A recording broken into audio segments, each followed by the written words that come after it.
अस्सलामु अलैकुम वरहमतुल्लाहि वबरकातुहू। अज़हरी गाइड के मुअज़्ज़ज़ साथियों, मुझे उम्मीद है आप खैर वाफियत से होंगे। अल्लाह हमें अपने हिफ्ज़ व अमान में रखे, आमीन। पैंट पहन कर नमाज़ पढ़ना कैसा है, और ख़ास तौर से पैंट पहन कर नमाज़ पढ़ने वाले सुन लें। देखिए, ये अल्लाह की बारगाह है, यहाँ अदब का बहुत ही ज़्यादा ध्यान रखना होता है।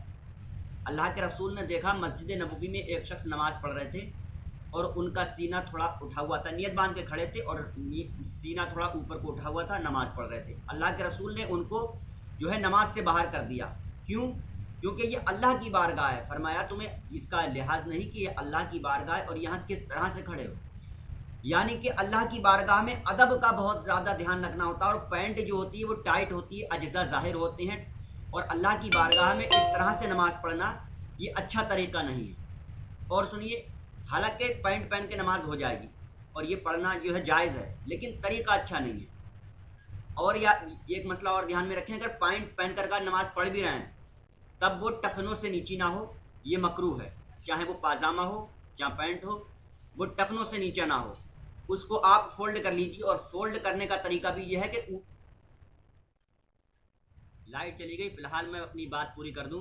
देखिए, चाहे पाजामा हो या पैंट हो, टखनों से अगर नीची है तब ये मकरूह है।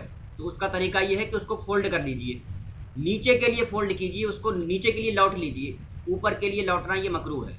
अल्लाह के रसूल ने देखा, एक शख्स टखनों से नीचे पाजामा पहने थे, तो फरमाया ऐसे शख्स को अल्लाह ताला इतनी दूर फेंकेगा कि जन्नत की खुशबू भी उसे मैसर नहीं होगी। और जन्नत की खुशबू कहाँ तक पहुँचती है कि 500 साल तक तेज़ रफ्तार में दौड़ने वाला घोड़ा उस जितनी दूर पहुँचेगा उतनी दूर तक जन्नत की खुशबू पहुँचती है, और उससे भी दूर फेंका जाएगा। अब समझ लीजिए। तो इस मसलों का बहुत ख़ास तौर से ध्यान रखें, और ख़ास तौर से नमाज के दौरान इन मसाइल का ध्यान रखें।